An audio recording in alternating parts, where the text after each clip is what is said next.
Bien, nosotros quedamos la semana pasada. Ya después esta grabación se convertirá en lo que tenga que convertir y se la mando a Francisco desde mi equipo. Bien, en lo que va a quedar como grabadora de sonido nada más. Tienen que buscar el libro los que no lo tengan, porque la imagen sí no me la tengo. Esta es una grabadora de sonido exclusivamente. Bien, hermano, tenemos que salir por arriba de estas limitaciones humanas, que cuando equivocamos algo, pues todo se enreda. El inciso B de la página 156 del total del libro, que es 116 de la numeración interna, que es la segunda parte de los comentarios de la sexta esloca, que dice esa parte B: la hueva de la madre llenaba el todo cosmos, hubo batalla reñida entre los creadores y los destructores, y batalla reñida por el espacio, apareciendo y reapareciendo continuamente la semilla. Disculpa, Gaspar. Dígame. Me dice Magali que tal vez necesites ayuda para grabar. Estoy grabando en una grabadora interna de la laptop porque el sistema no lo permite, porque hubo que abrir por otra cuenta. Mi cuenta la bloquearon por un error mío. Gracias, pero ya eso está solucionándose. Lo que yo mando la grabación después a todos ustedes, y a Francisco lo que no tiene es imágenes. Está bien, que haga tipo podcast. Está bien. Hasta listo. ahora parece que no hay otra solución. No, Gracias, no, Emilce. Gracias no, por favor. Gracias. que los maestros te iluminen siempre para que sigas ayudando. Apareciendo y reapareciendo continuamente la semilla, que es parte de lo que acabamos de leer, es decir, de la esloca sexta. Ella explica, aquí semilla representa el germen del mundo.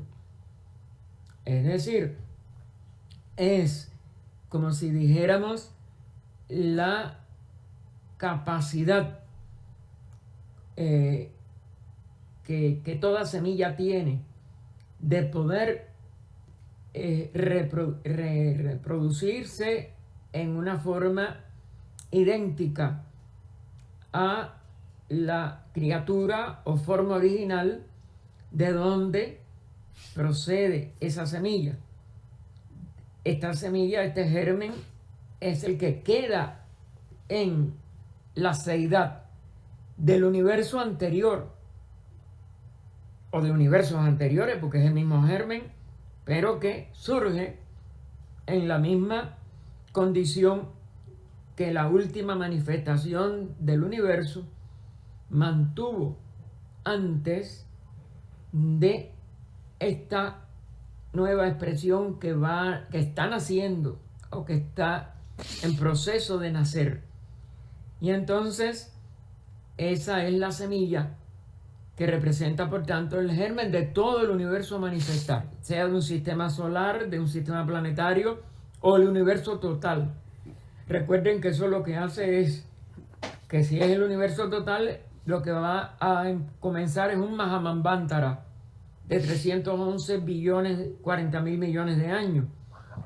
Y cuando es un sistema solar, pues es lo que se llama un Manvantara solar, que es de mucho menos categoría, o cuando es de mucho menos duración, perdón. O bueno, también categoría, indudablemente abarca nada más que un sistema solar, o un sistema planetario, que es uno de los sistemas de planetas que tiene todo sistema solar. Y ese ya es lo que nosotros llamamos el Manvantara planetario.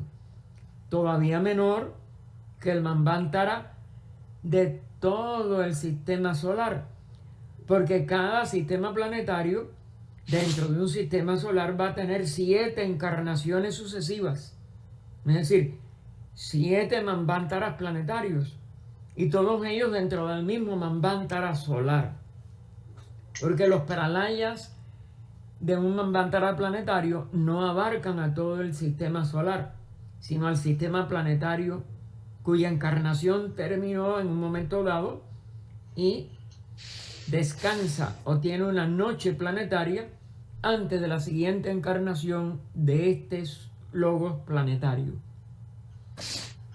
Entonces, este germen del mundo, considerado por la ciencia como partículas materiales, en el caso de la semilla, en una condición sumamente atenuada.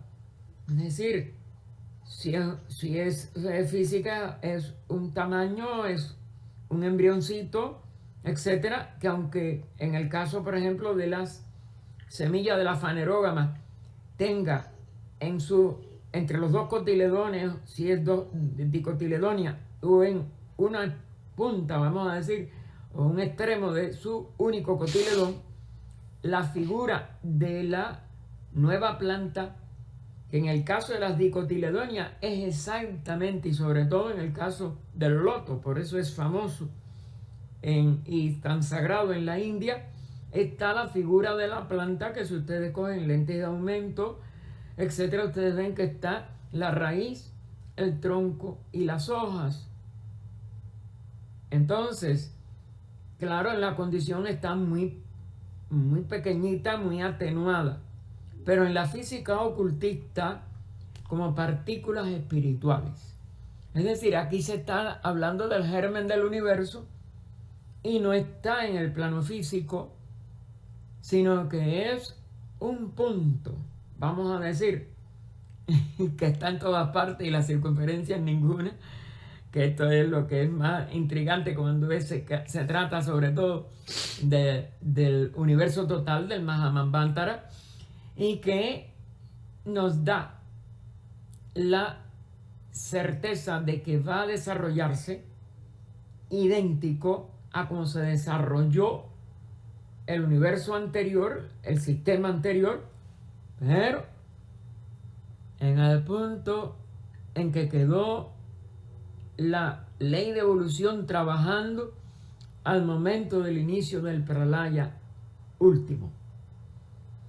Y entonces ella aclara, o sea, son partículas espirituales, pero, o sea, materia suprasensible, los seres átomos ultérrimos de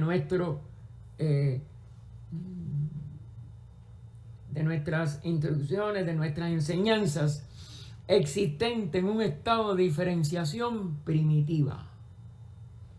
En teogonía, cada semilla es un organismo etéreo, del cual evoluciona más adelante un ser celestial, un Dios. Es decir, esa va a ser la expresión de un logos planetario, solar, universal, es decir, ya un ser que es el que preside y administra o impulsa inteligentemente el plan de evolución de acuerdo a una idea, una ideación que se convierte en el alma de ese mundo, en el anima mundi, lo que anima a ese mundo. Ahora viene un diagrama que ya lo anunció, que tiene una serie de complicaciones. Vamos a ver cómo lo podemos tratar de entender, aunque como es natural, recuerden que todas estas cosas tienen sus secretos, sus completamente aspectos tan profundos que solamente una conciencia elevada a esa imagen y semejanza del logos, por lo menos, es la que va a poder concebir y expresar totalmente. Aquí las palabras nunca van a alcanzar. Los diagramas lo que nos van a poner es en capacidad de poder con nuestra mente concebir hasta un punto, acercarnos hasta una distancia a la realidad de lo que este proceso de la manifestación es. Entonces, en este diagrama tenemos los planos de cada sistema solar. Y nosotros vamos a ver que en los primeros tres superiores, ella sitúa un triángulo entre el primero y el tercer plano. Este triángulo equilátero, nos dice ella, son los tres planos más elevados del cosmos, y lo pone con K, para que veamos que hasta donde se nos alcanza se refiere a la totalidad tanto del macrocosmos universal como del cosmos solar, y dentro del solar el planetario. Es decir, los tres niveles cósmicos de los que ella habló en la primera estancia, cuando usó cosmos con K en contraposición que es el de todo el universo, y cosmos con C, el de los sistemas solares y planetarios. Hay muchas cosas que se pueden, como si dijéramos, poner en un stand-by, en una investigación por el resto quizás de nuestra etapa humana, porque ya sea por razones tipográficas o porque HPV, como en gran parte de esta, ¿cómo se llama?, de esta obra,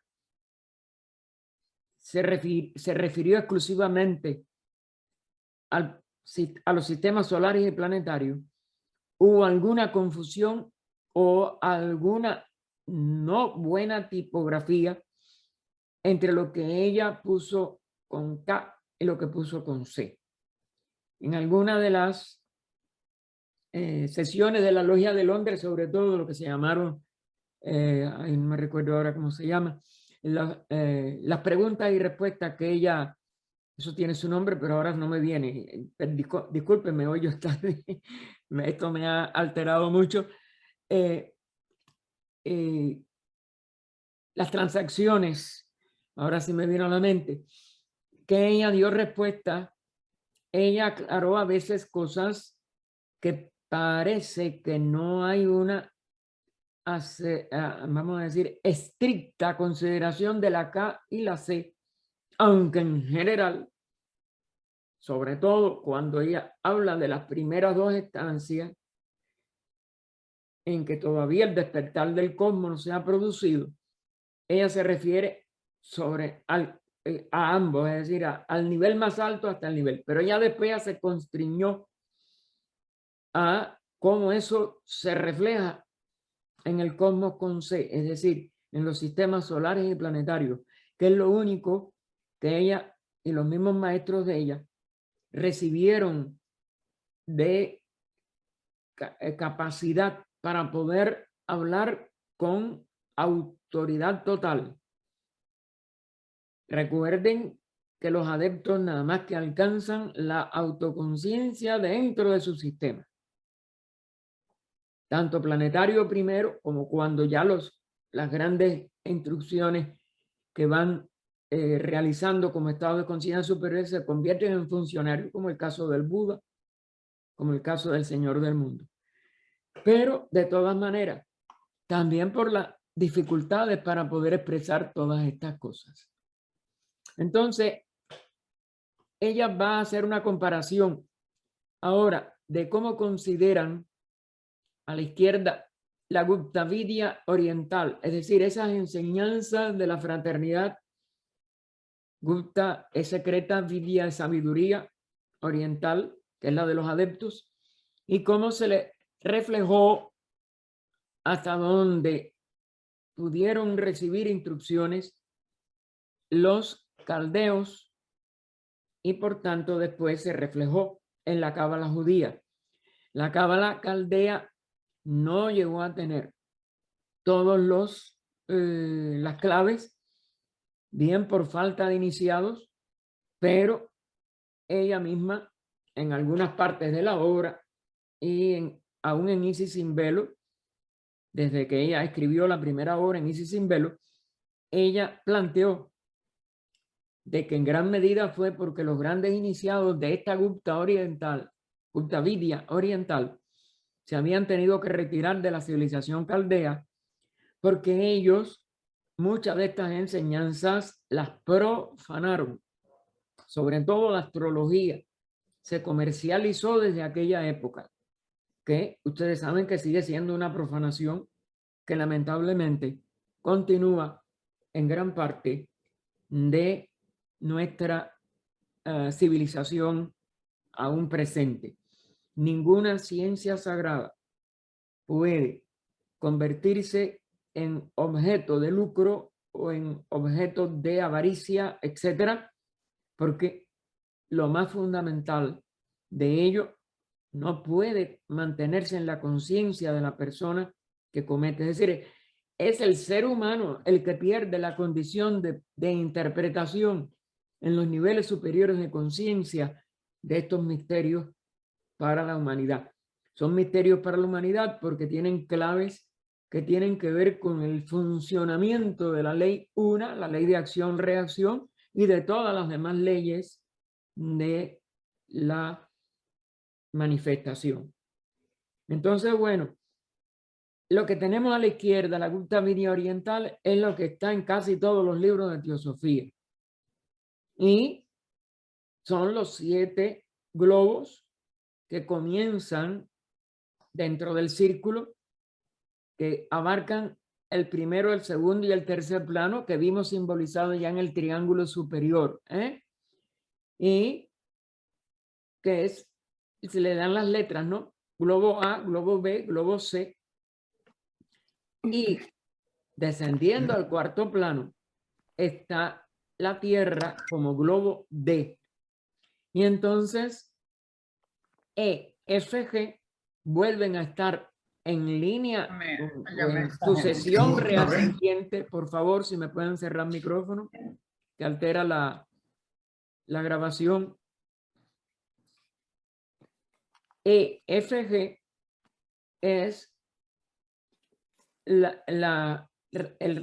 globos que representan el reascenso de la corriente de vida en cada ronda, que es lo que se le llaman a las sucesivas 7 expresiones de la encarnación de un logo planetario o de un logo solar, que quizás sean más, bueno, son 7 en cada uno de sus sistemas planetarios, pero que parece que él también tiene 7 encarnaciones. Pero eso parece, esto hay que seguirlo investigando.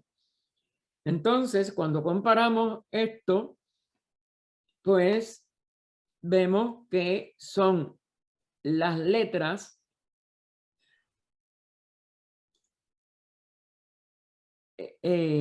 A, B, C, D, E, y entonces G o Z, que también se usó eso, pero hay una F que está en una posición diferente, como ustedes ven, a las otras que sí siguen la misma posición de la Gupta Vidya oriental.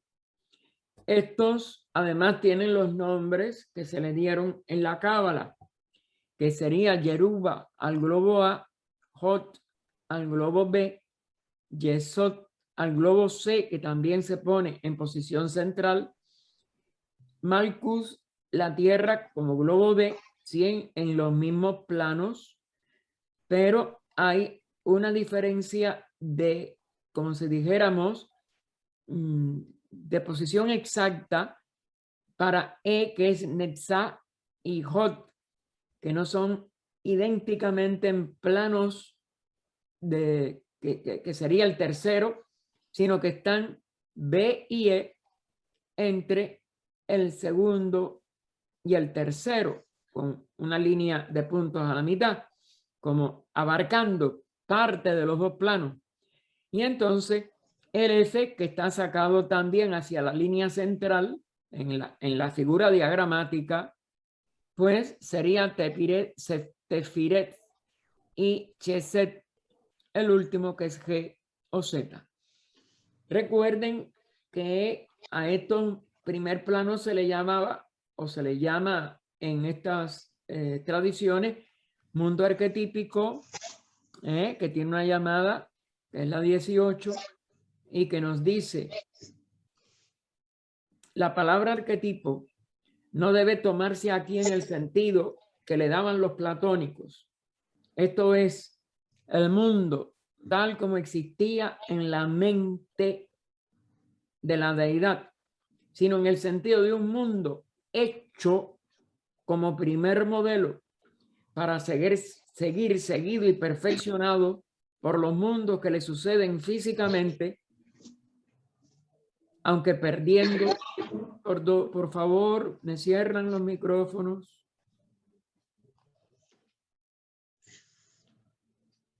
Para ser seguido y perfeccionado por los mundos que le suceden físicamente, aunque perdiendo en pureza. Es decir, que aquí hay un sentido variado entre la antigua filosofía platónica y esta, como si dijéramos, este concepto que nosotros vemos en algunas otras líneas, tanto quizás, ahí ella nos aclara, en la Cábala o aún en la Gustavilla, como otra variante, otros detalles de significación. Y esto, como es natural, puede ser que sea muy difícil de explicar o que haya que investigarlo más, tanto en esta obra como en el compendio, como en la obra completa.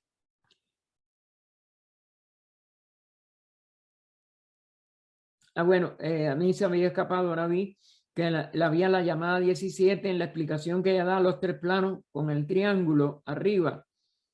Y entonces nos dice el arrupa o sin forma, que es lo que abarcan estos planos superiores, en donde la forma cesa de existir en el plano objetivo.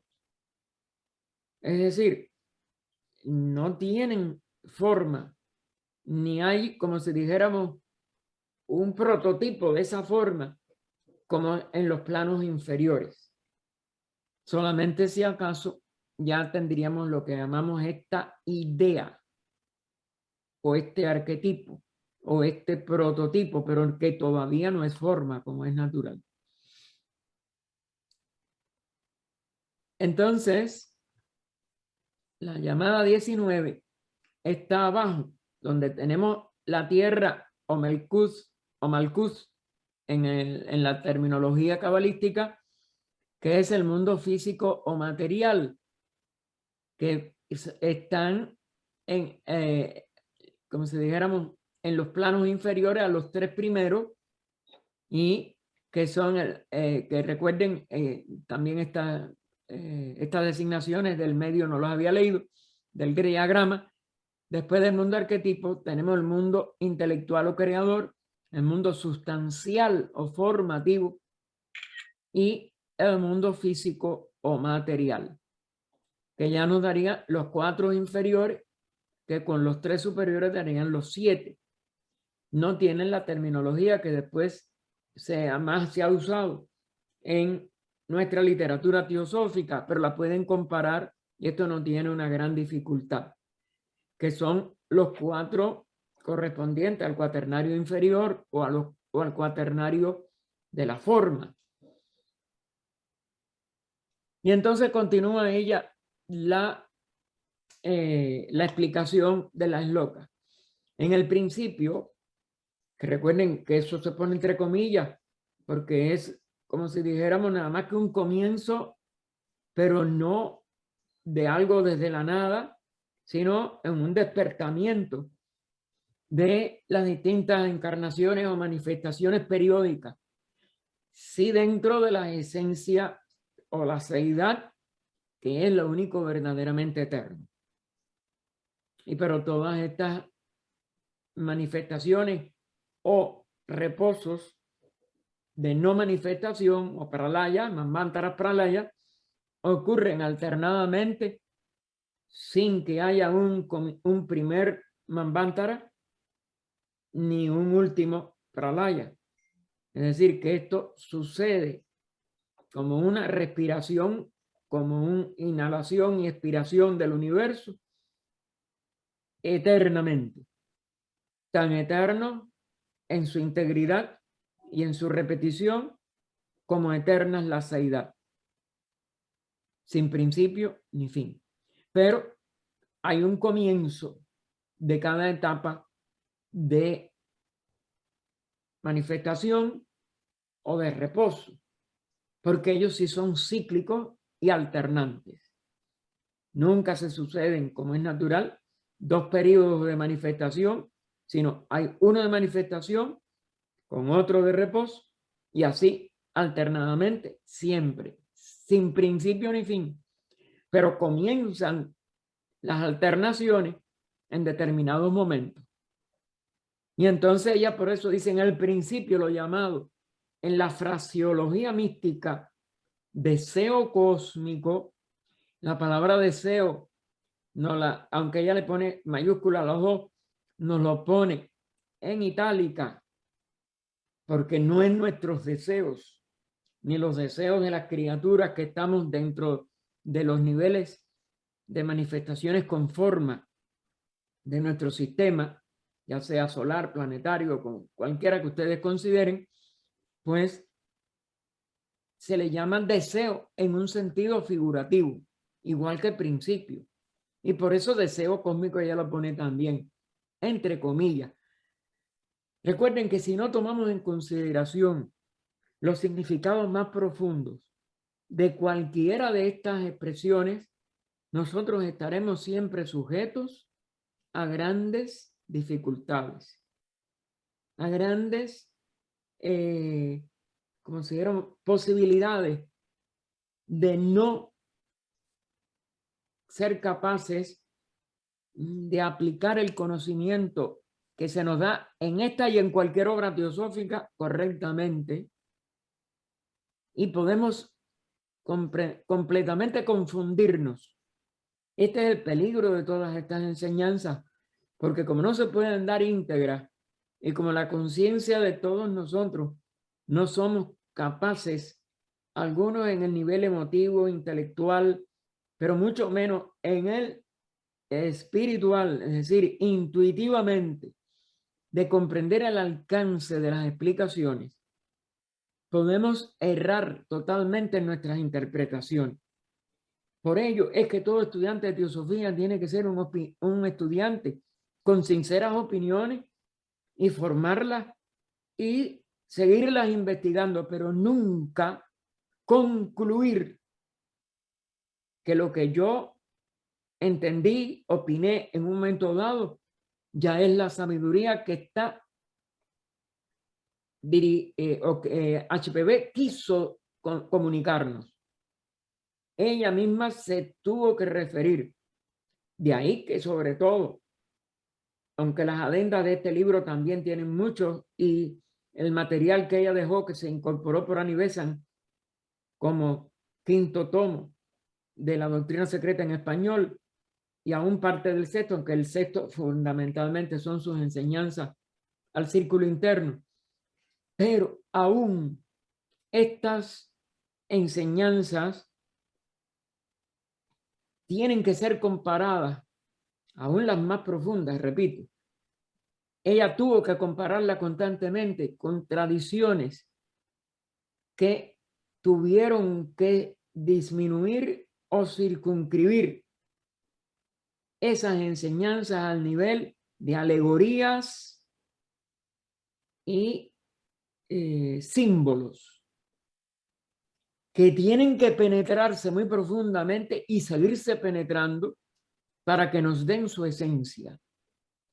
Y en las alegorías y en los símbolos, toda decadencia de una civilización, la de la India, lleva más de 1 millón de años, y esa decadencia es obvia desde hace mucho. Y desde el comienzo, sobre todo, del Kali Yuga, en 4104 a.C., que es la parte de la historia que más o menos nosotros, casi en esa época es protohistoria, tenemos todas las fundaciones de grandes movimientos místicos, religiosos, etcétera, o desaparecieron por persecuciones, o desaparecieron por falta de instructores, o se dogmatizaron en las religiones y en las escrituras después, muchas veces manipuladas, vueltas a traducir, mutiladas, interpoladas, de las cuales ella dio una cantidad enorme de pruebas y de denuncias desde Isis sin velo a esta obra. Y entonces no podemos decir que porque está escrito o porque una línea filosófica o religiosa ya decadente, ya dogmática, interpretó una alegoría o un símbolo o hasta un emblema, que son varios símbolos unidos, como por ejemplo el emblema de nuestra sociedad teosófica, que es lo que ya yo encontré y yo descubrí. Tenemos que tener nuestra opinión, tenemos que indudablemente tratar de comprender lo que ahora soy capaz de comprender, pero nunca concluir. Dejar abierta la investigación y seguir investigando.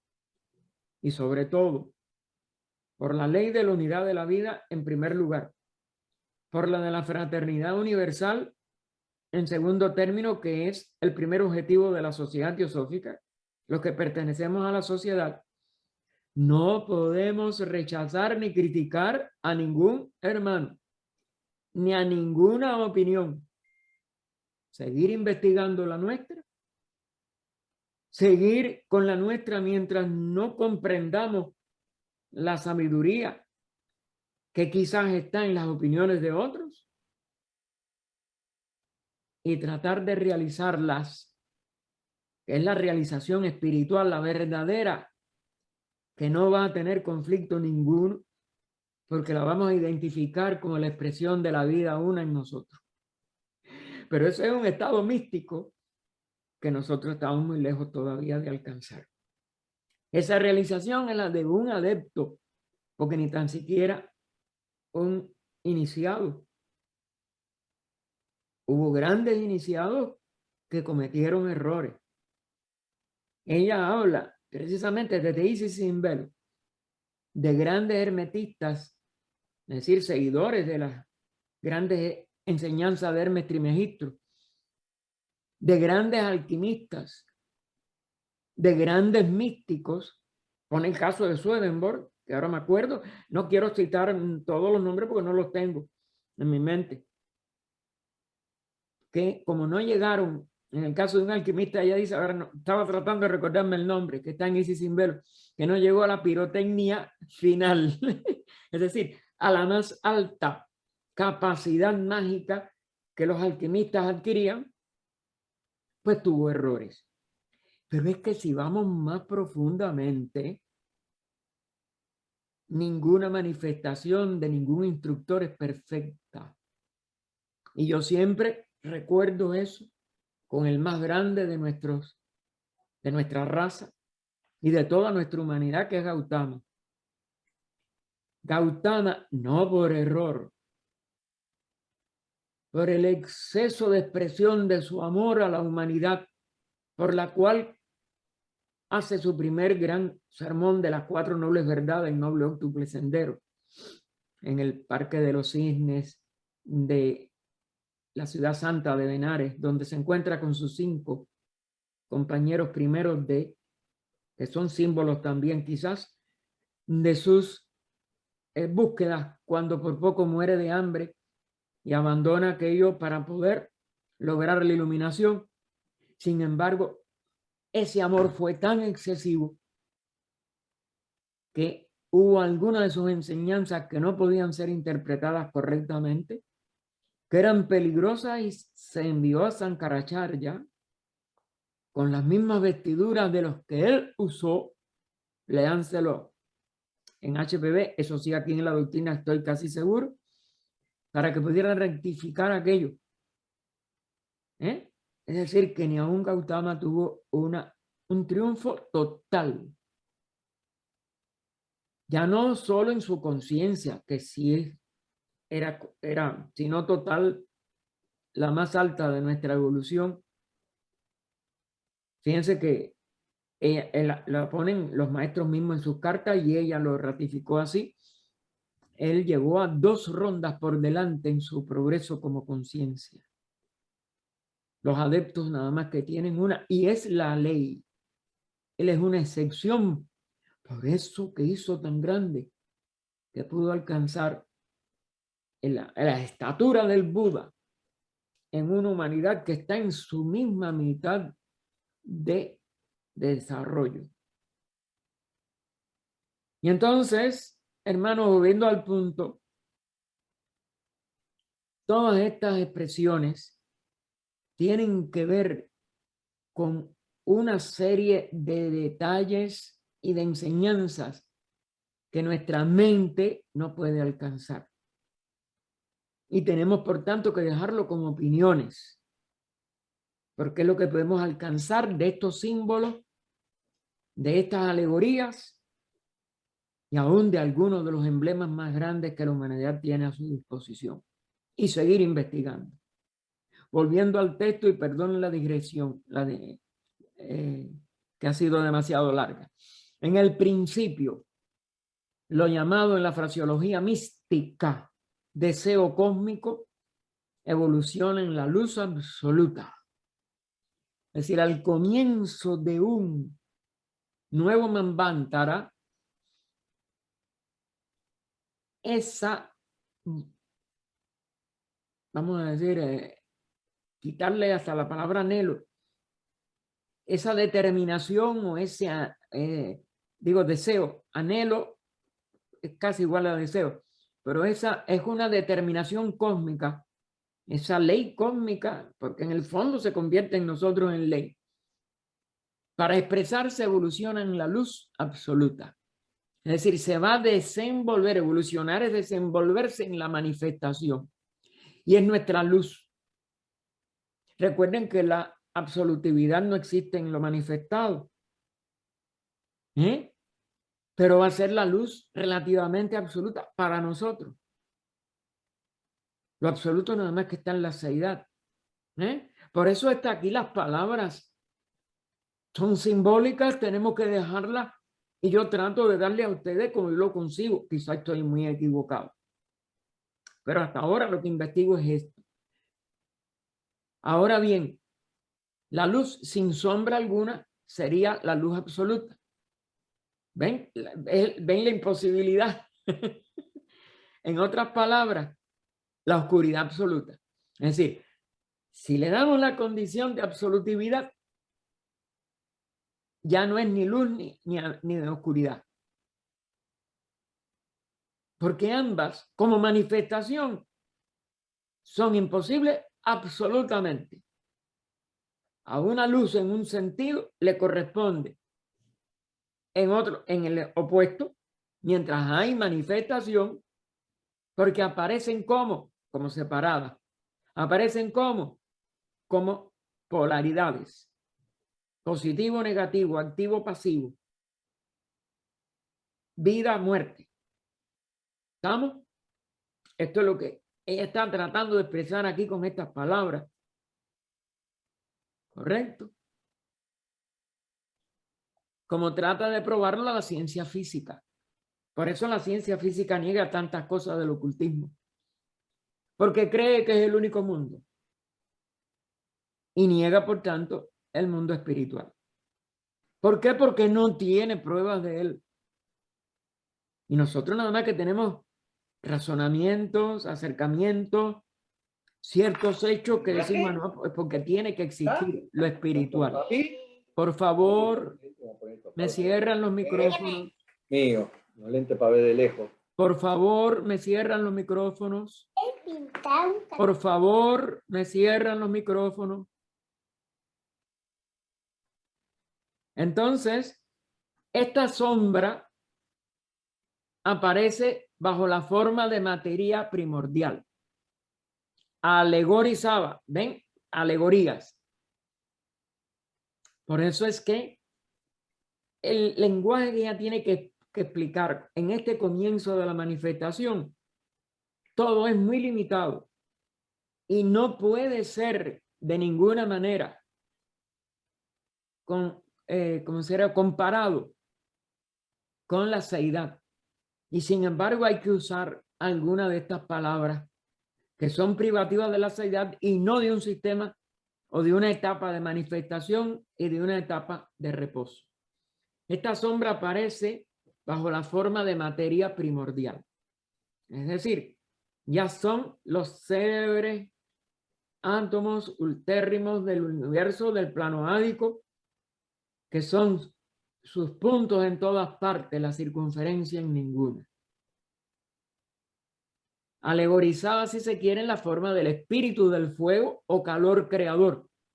Recuerden que es un fuego frío. Ya lo vimos en otra de las...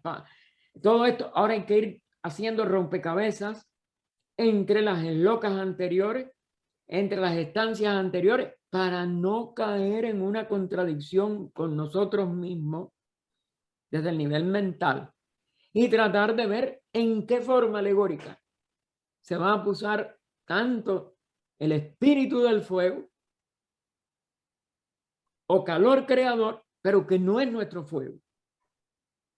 Eso está en los elementos de la antigüedad, los 7 elementos, están los 7 planetas sagrados, está en toda una serie de centenarios, hermanos, que ninguno se puede dar completo.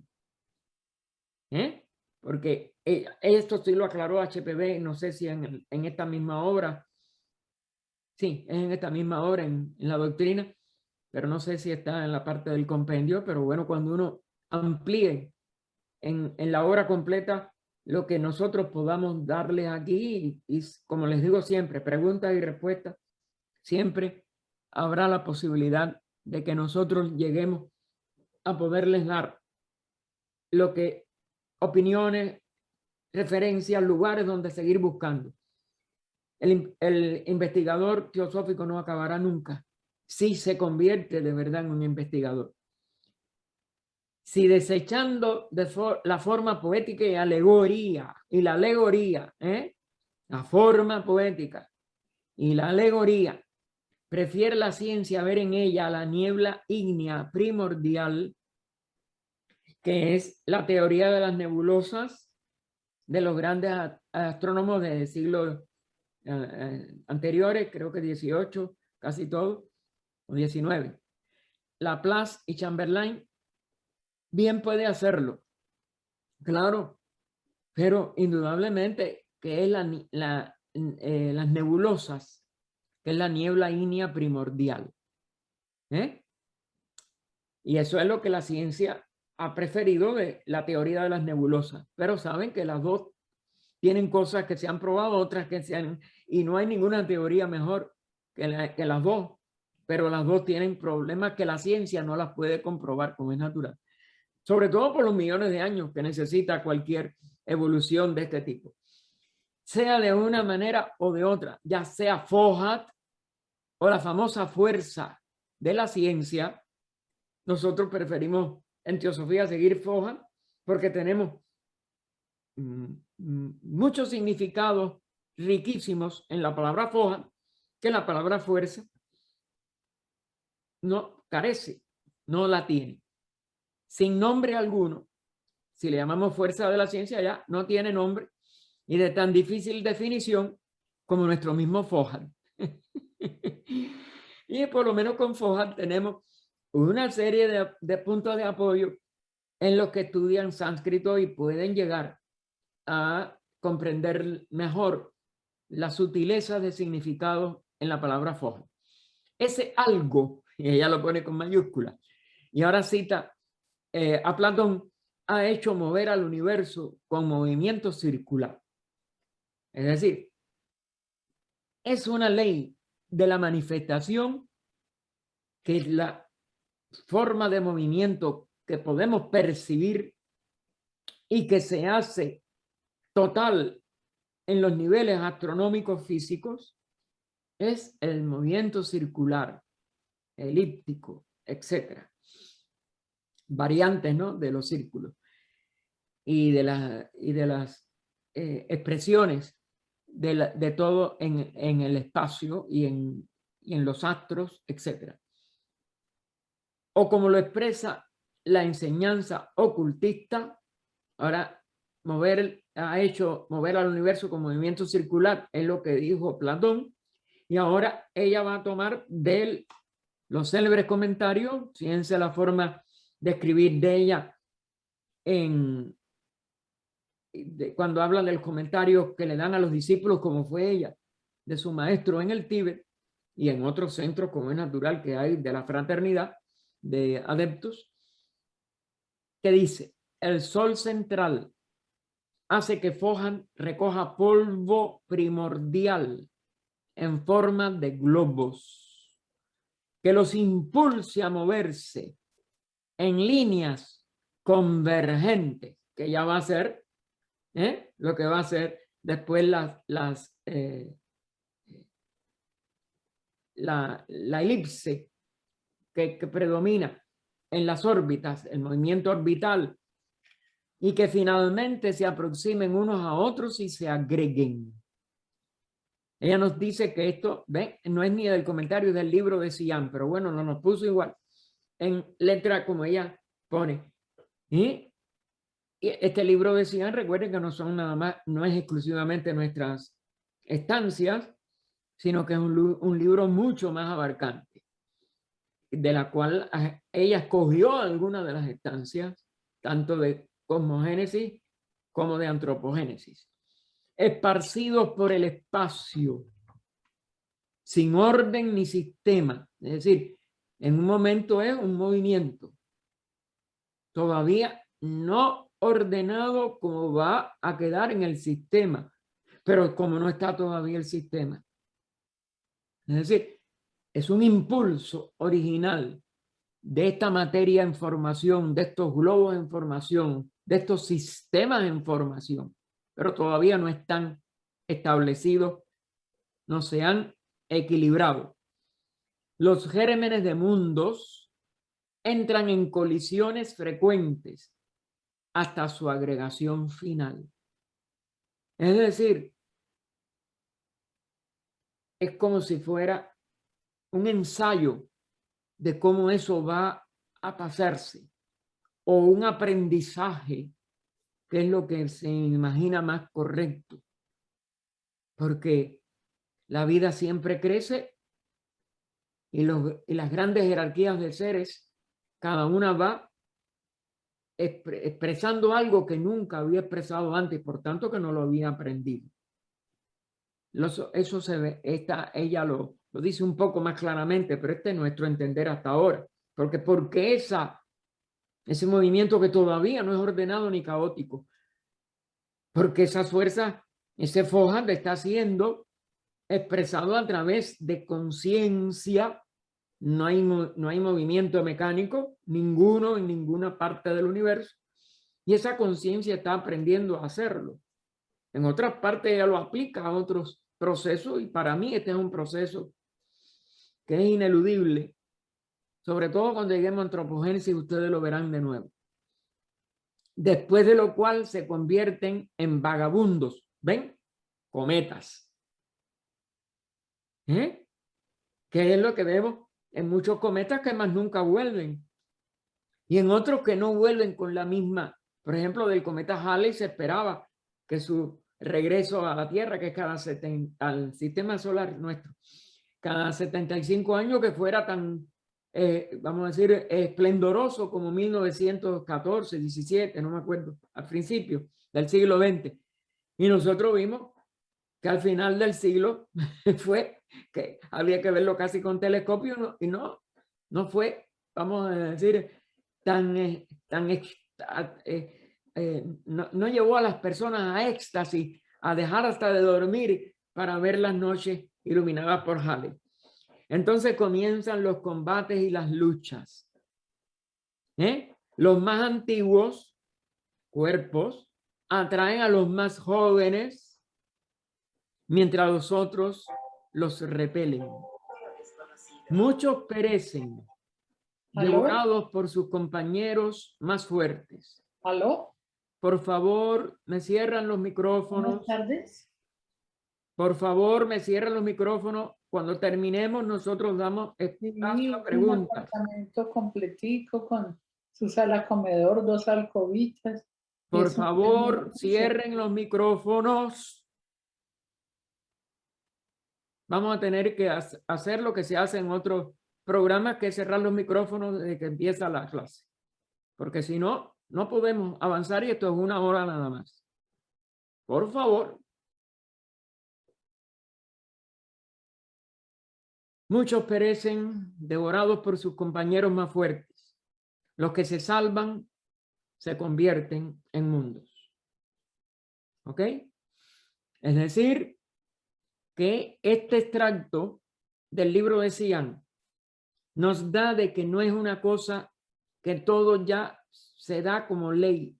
El nacimiento de cualquier sistema, de cualquier etapa, de cualquier sistema, lo que comienza, siempre comienza con un aprendizaje.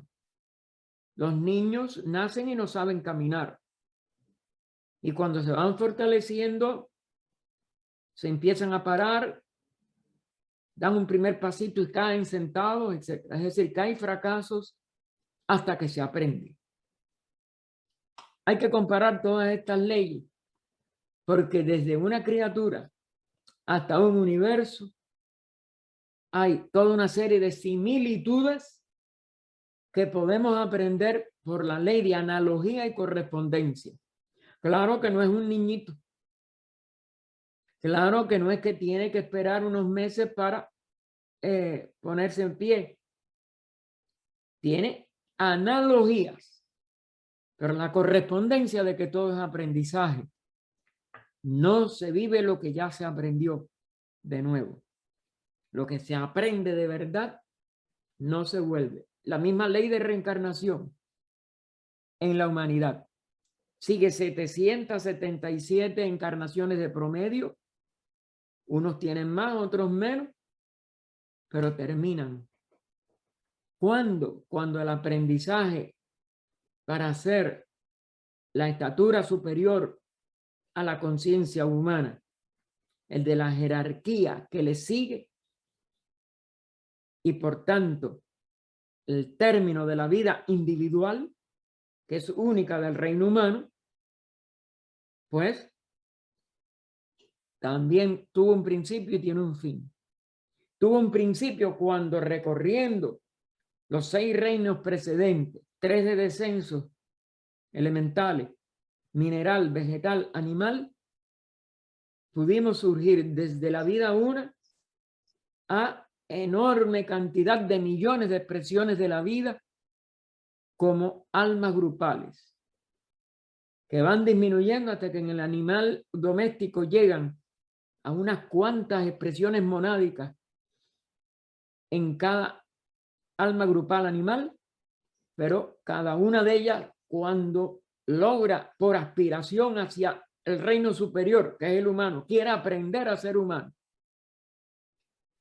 logra los 3 rayos de expresión de la vida logoica, de los cuales todo ese proceso de descenso nada más que podía usar 2 aspectos, el del tercer logo, que es esta expresión de la manifestación que llamamos la vida material, o la materia, o los átomos, etcétera, se expresa junto con el segundo logos, que es el que los interrelaciona, cohesiona, hace los compuestos de esos átomos en moléculas, células, etcétera.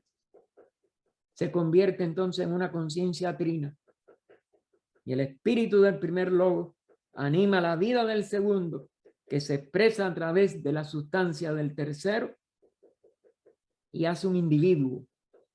Pero cuando culmina la evolución humana, se convierte otra vez en una vida colectiva, pero no de almas colectivas que tienen relaciones que no se expresan en su integridad y que no tienen autoconciencia cada una de ellas, sino en una jerarquía en que la autoconciencia y la tónica única, la unicidad de cada uno de esos seres sigue expresándose, pero en un cuerpo total de unidad que hace que haya una sola dirección total de esa jerarquía para cumplir propósitos universales, no ya individuales.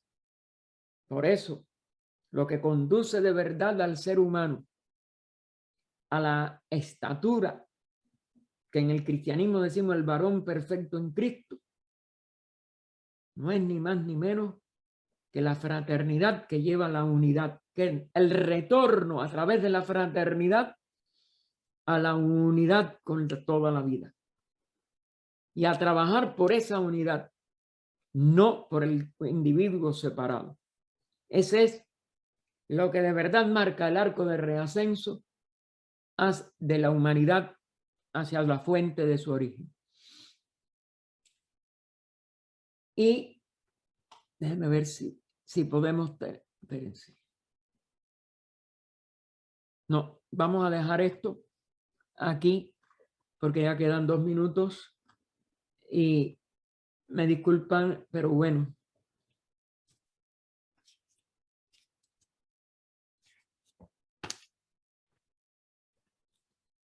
Creo que acabamos de pagar todos los malos karmas de este día.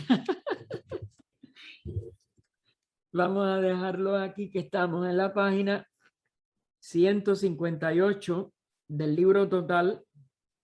Nada más que tuvimos 2 páginas, pero es que hemos tenido muchos. Y será en el párrafo el nacimiento.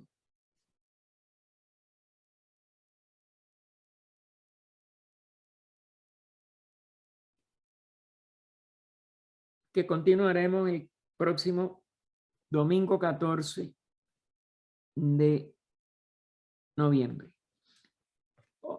Oh vida oculta que vibras en cada átomo, oh luz oculta que brillas en cada criatura, oh amor oculto que todo lo abarcas en la unidad, que cada ser que se sienta uno contigo, sepa que por lo tanto es también uno con todos los demás. Paz, paz, paz a todos los seres.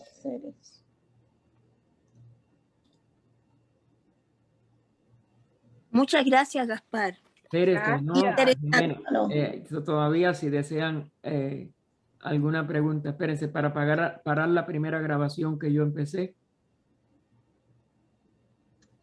Bueno, lo hago después. Yo le quito el pedazo que no. Díganme, si alguien tiene alguna pregunta, no tenga pena. Ernesto tiene la mano levantada, Ernesto. Gaspar. Sí, no, es que no podía regresar porque estaba tratando de apagar la otra grabación y no puedo. No importa que quede también aquí. Adelante, Ernesto, dime, mijo.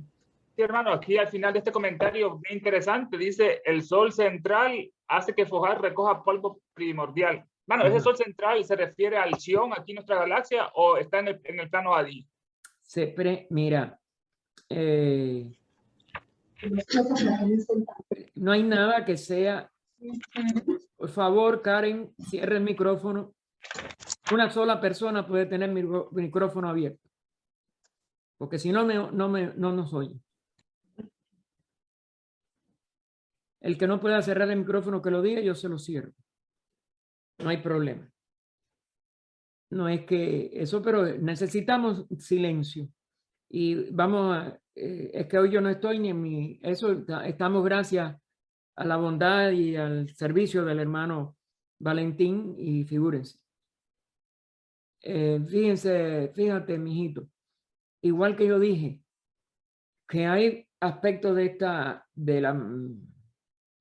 cosmogénesis, que sobre todo en la primera y la segunda estancia, son aplicables a todo el cosmos con K y al cosmos con C, porque ambos, en cierto aspecto, tienen la misma ley fundamental, sobre todo para los pasos de la manifestación desde lo inmanifestado a lo manifestado, pues indudablemente que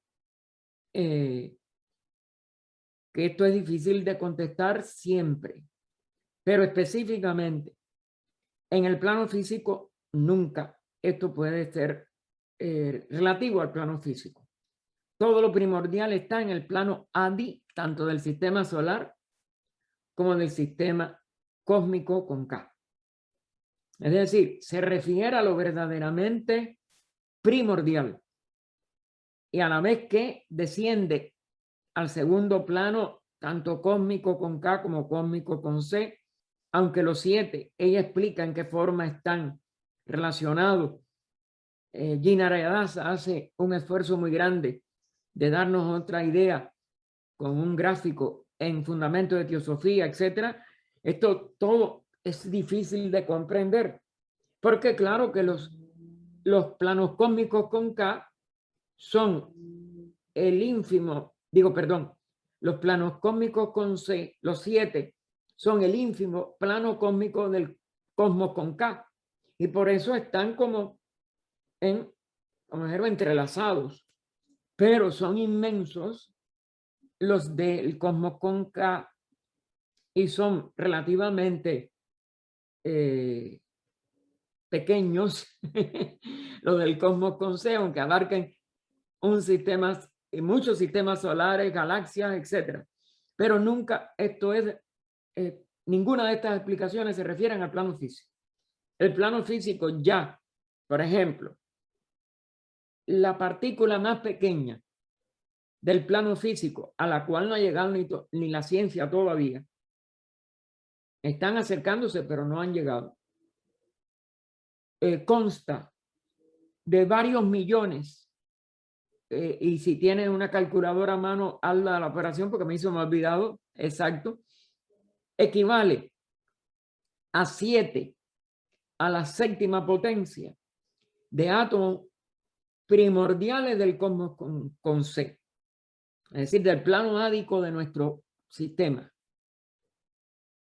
Es decir, que el plano físico ya no tiene átomos primordiales. Tiene lo que los mantiene unidos con una fuerza que no se ha explicado, o yo no entiendo la explicación. Vamos, quizás está explicado y yo no me doy cuenta. Porque los subplanos atómicos de los 7 planos solares y planetarios, por tanto, porque eso sí es igual, se mantienen en condición no molecular, sino en una condición de fuerza cohesional, pero no, como si dijéramos, no constituyendo algo aparte, como es una molécula, en estos subplanos atómicos que se les llama de esencia monádica, es decir, es la vida de la mónada, la vida una, y no está, como si dijéramos, oscurecida, como ya las moléculas de los 6 subplanos inferiores de cada plano. Los subplanos atómicos tienen esta condición de vida pura, en unidad, sin que se oscurezca la conciencia que funciona a través de ellos. Es por eso que nuestros vehículos oscurecen nuestra conciencia. Nosotros nada más que nos sentimos en la personalidad, la acción física, deseos, la vitalidad nuestra, que nos sentimos vivos, y la mente que nosotros casi siempre ponemos al servicio de los deseos, es decir, la mente que llamamos concreta, la mente objetiva. Y entonces, todo lo superior de nosotros no puede expresarse a través de este conglomerado de cuerpos con forma y que estamos, como si dijéramos,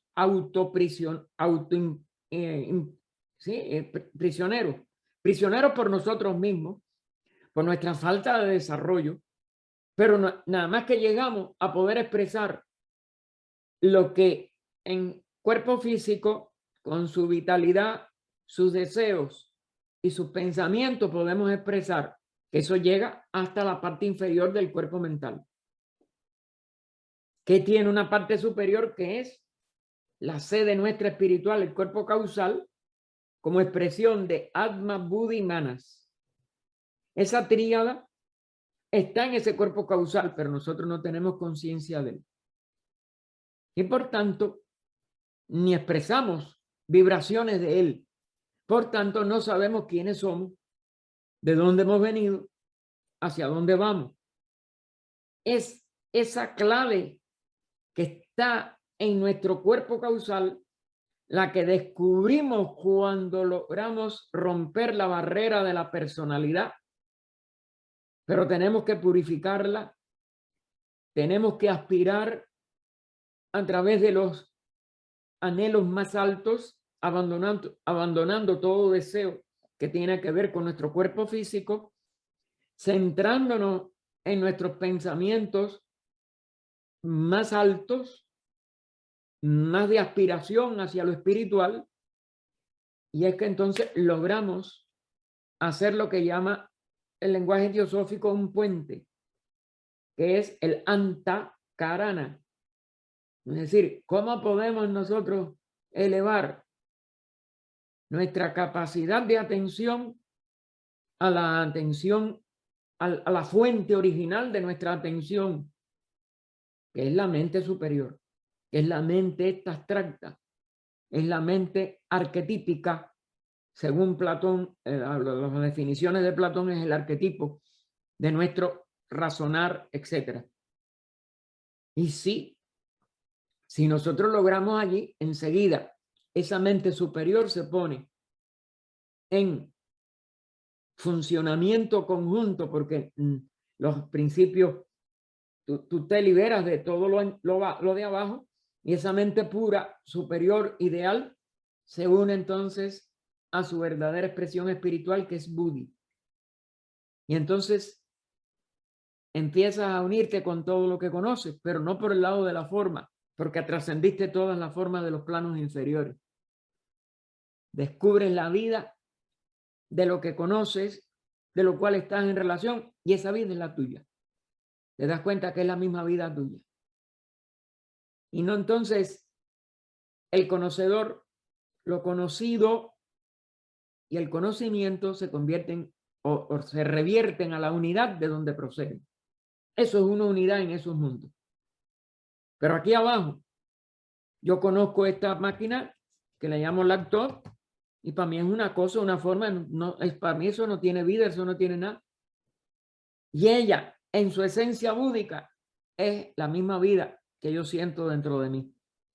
Cuando me libero de los vehículos inferiores de mi cuerpo, de mis sentidos, de mis deseos, de mi vitalidad inferior, de mi mente, con forma, realizo la unidad con la vida, no solo de esta lectura, de cualquier cosa con la que yo me ponga en contacto. Y descubro que hay una sola vida. Por eso estos seres realizan la unidad. No puede haber más guerra, no puede haber más diferencia de opinión, no puede haber más impaciencia, como tuve yo con las personas que hablaban, porque yo soy un ser humano todavía con todas estas limitaciones. Te percatas. Y entonces cuando llega un karma de desafío, de momento tú dices, ay, pero ¿qué es esto? Y sin embargo, no. Si yo estuviera en ese nivel búdico, yo podría, a través de la misma vida, que la persona sintiera la vida mía y no, ni volví a abrir el micrófono. Se dan cuenta de la diferencia entre lo espiritual y lo material. Es muy difícil, Ernesto, pero tenemos que seguir profundizando y profundizando y penetrando. ¿Algo más, Ernesto? No, gracias, hermano. Ah, no, porque dejaste la manito y entonces pensé si querías alguna otra. ¿Algún otro hermano que quiera preguntar algo? Hermano, Dime. el largo camino de regreso a casa, entonces. Sí, largo camino. Y usted lo dice. A casa, ay.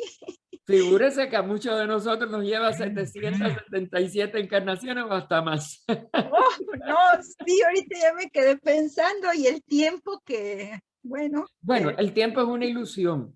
Fíjese, es una esto es ilusión, lo más. afortunadamente. Fíjese Sí. cómo nos maltrata. Ey, Nos maltrata con sueño, sobre todo ustedes que están allá en España.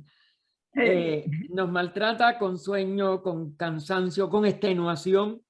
con Cuando todo. llevamos muchas horas, cuando llevamos un trabajo excesivo, cuando estamos impacientes por algo como me pasó hoy, que parecía que esto no iba a poder ni empezar, pero bueno, empezó con las limitaciones propias de mis errores.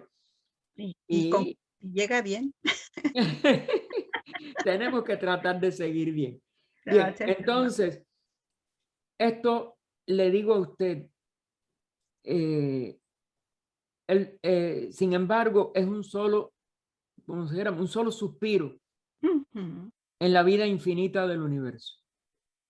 Dese cuenta los miles de millones, los billones de años del Mahamambantara. Dese cuenta lo que van en 777 encarnaciones con periodos que son más largos en los mundos invisibles que en los mundos visibles.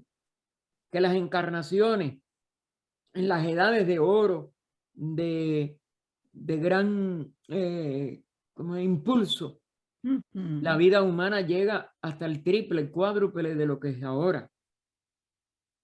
Así. El Kali Yuga es el que el promedio de vida se reduce a 70 años. Pero esas tradiciones de Matusalén y de otros pertenecen sí a seres humanos que vivieron en la edad en los yugas, que es como le llaman en la India, ¿no? El yuga de oro, que duró 1 millón y pico de años, pero la vida física duraba también, y era una vida sin todos los contratiempos que tenemos ahora. Sin embargo, como una compensación, el yuga de oro, como es tan, como éramos, entusiástico, como es tan sin problemas con los demás, etcétera, a veces no producen los grandes adelantos que en medio de las dificultades un ser a veces dice, no, yo tengo que saber esto, yo tengo que descubrirme, yo tengo que saber quién soy. Y se dan entonces a veces por contraste, ¿no? Adelantos enormes en la evolución del ser humano. Se da cuenta de todo es relativo en el mundo que nosotros tenemos para Gaspar, poder. o sea que hace un puente con la ideación cósmica, o sea, volando muy grande, pero Claro, es eso. claro que sí, mijita. Sí, Emilce, muy bien hablado, muy bien dicho. Hermano, Bueno. ¿tenía otra duda? Sí, dime. Aquí en el diagrama, en la clase anterior se dijo que estos 7 planos corresponden a los 7 estados de conciencia en el hombre.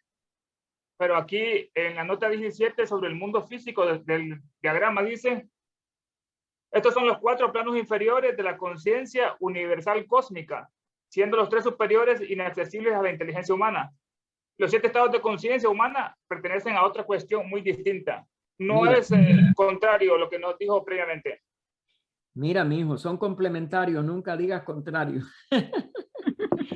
Cuando lo vemos desde el punto de vista del macrocosmos, pues nosotros, mientras seamos un ser humano, no podemos, y lo estaba explicando ahora en lo de la personalidad, no podemos trascender los 4 planos inferiores. Ahí está la barrera de la personalidad.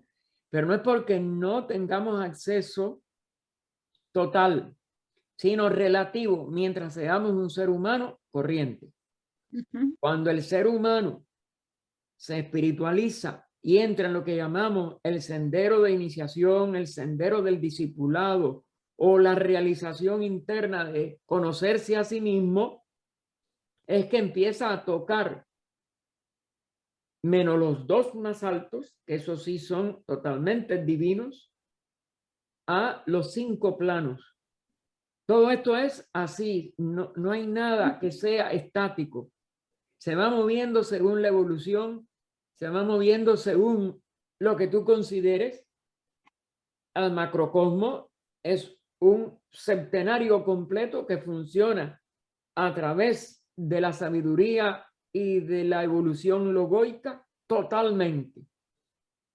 La evolución humana está circunscrita a 5 planos como máximo, pero en realidad nada más que mientras somos seres humanos comunes y corrientes, lo que es la verdadera humanidad promedio actual, nada más que tocamos el plano físico, el plano de deseo y su vitalidad, y la parte inferior del plano mental. Ni la parte superior del plano mental, ni el plano intuicional, ni el plano volitivo o búdico-álmico, como se le llama en sánscrito, ni los tocamos. Porque ni aun el devachan de los seres humanos, que no tenemos ninguna capacidad de abstracción, que muchos de nosotros no hemos, o si empezamos a estudiar no la entendimos, porque eso me pasó a mí en el bachillerato, las matemáticas superiores, etcétera. No tocamos la mente abstracta. La teosofía nos lo va a ir permitiendo, pero depende cómo asimilemos la teosofía.